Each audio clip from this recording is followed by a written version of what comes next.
For those fortunate few who do not know, pet rocks have been adopted and pampered by owners who claim stones are cleaner, quieter, easier to care for than other pets, and less likely to run away, die, or multiply.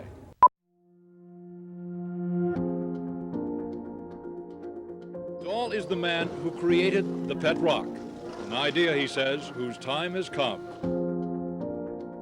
My name is Chase Nunez, and I am the grandson of Gary Dahl, the creator of the pet rock. I always knew my grandfather was pretty successful growing up. I never really knew what he exactly did. I knew what the pet rock was. I wasn't aware of how big it was in its time.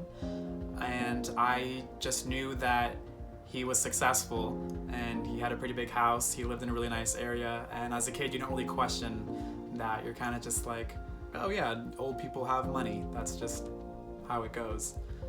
I had a pet rock growing up and I think I lost it. I don't know where it is. I gave it some weird name and I haven't seen it in a long time and I always felt kind of guilty about that.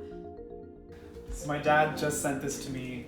I haven't actually looked at a pet rock in years, so this will be crazy.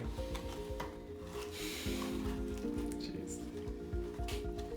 I remember as a kid, my parents would get mad at me because I would get these like straw or like wood shavings, whatever it is, like everywhere, all over my room. And there he is, little guy. I never really understood how big the pet rock was until I want to say middle school. I always knew it was a thing, but I think I mentioned it to one of my like teachers or something, and they were like, "Oh, that was your grandfather? Your grandfather's Gary Dahl?"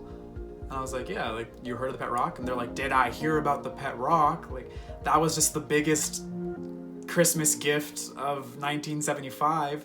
And I was like, "Oh, really?" And then I kind of, realized that was kind of a big deal. It kind of made a permanent impact on pop culture.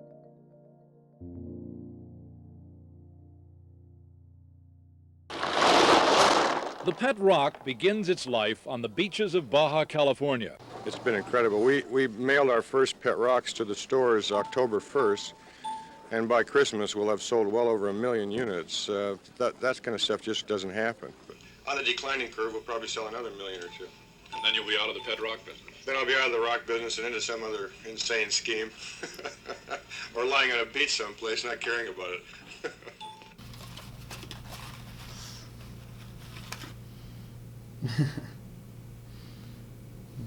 That's the training manual for the pet rock. My dad wrote it. So you were in high school your senior year? Yeah, my senior year.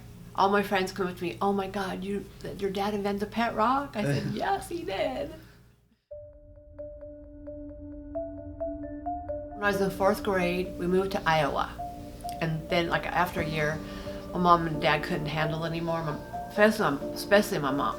So they moved back here, and I lived in Southern California with my mom, my brother Eric, and he lived in Northern California.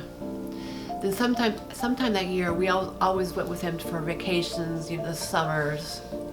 So you'd stay with your mom through school and all that, and then you would go see your dad every, holiday and summer and stuff. Barbara took the kids and stayed in Orange County, while Gary went up north and moved into Los Gatos. He eventually met a woman named Marguerite, who was a hostess at a restaurant or a bar, and they eventually got together and ended up staying in Los Gatos for a good amount of years.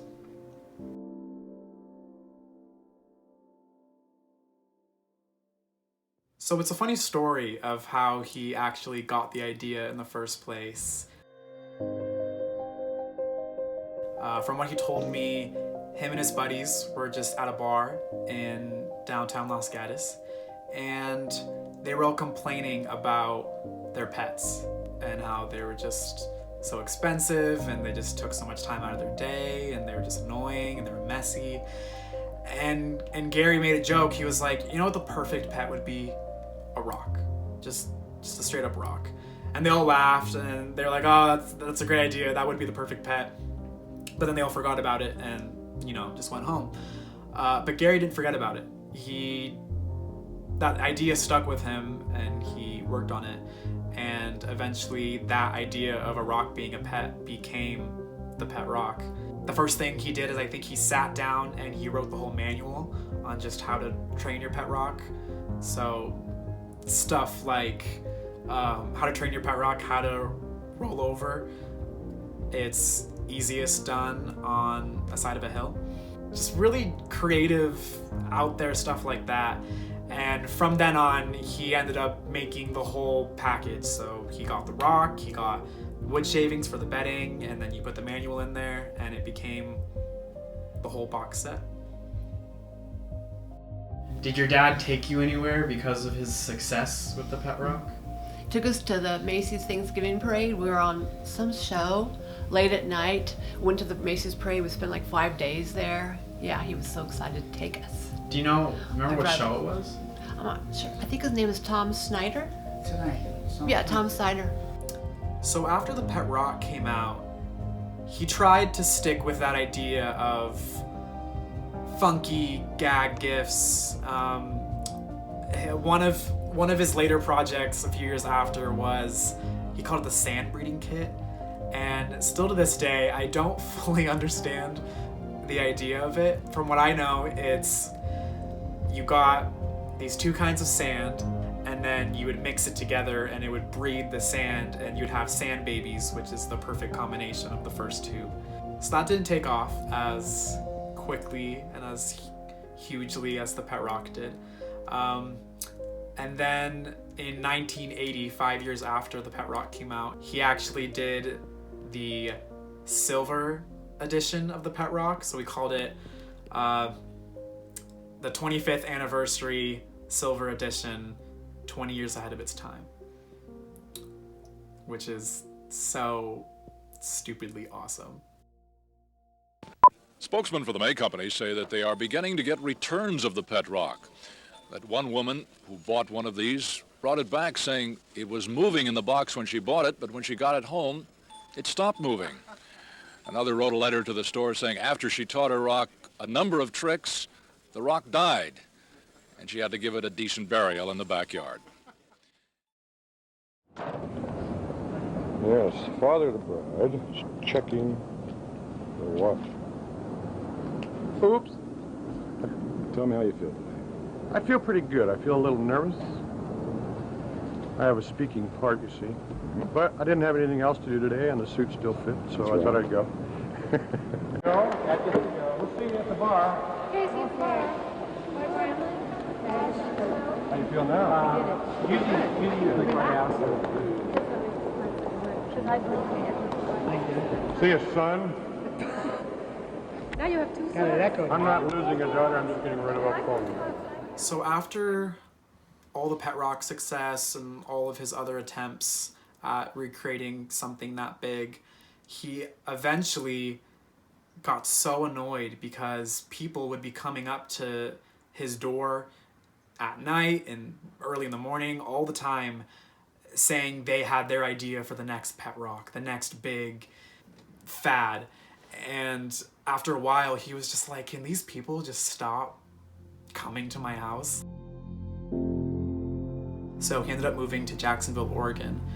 He bought a 20-acre piece of land out there with his wife Marguerite and their 2 dogs, and that's where he spent the remainder of his life. I think it was the second to last time we went to Oregon to go visit, we noticed that he had oxygen on him all the time. He got out of breath pretty easily. My stepmother said, you gotta come up here. He's probably gonna die. So I left school early. My sister came home from school, she was in college. And we all drove up together to Oregon. For a while he talked to us, he was, really kind of lively. And then the next day he passed away. So I spent the night with Marguerite and me, And he passed away in the middle of the night, but I kind of saw him passing away. I told Marguerite, you gotta look at him. He said, yeah, he passed away. And it's really crazy being in that moment of walking into the hospital room knowing that that's the last time I'm going to talk to my grandfather. And I actually promised him one day when I have the right materials, I'm going to make the Pet Rock documentary. And he told me, you know, I'll be watching. So I know I told you this was just a little thing that my professor wanted to see, and it wasn't going to be this big thing. I was just going to make a little short little piece, but I actually am making the Pet Rock documentary. Oh my God. Oh, that makes me really happy. Oh, yeah, I love that, sweetie. He's a great responsibility for my sense of humor, my wit. Reading through the manual was it was crazy because a lot of the things he would write in there, that's how I would write it. That's the words I would use. Look at that! Oh no! There's one other grandpa. Your figures, calories, 150. You have a rocking horse yet? Even though you don't see every person walking around with a pet rock and training them on the side of a hill, everyone knows what the pet rock is. Even if you don't know the manual and the box it came in with the bedding, you know what a pet rock is. It's a very common household term. And I love seeing it pop up in movies and TV. And over here, we got Bulky Bill. Man, can this big fella pack a punch, which is exactly why this model is being recalled. Moving on. It's something that, you know, who else would have thought of that? That's my grandfather. That's just his wit, his sense of humor, his genius, and it's his legacy, and it'll carry on forever.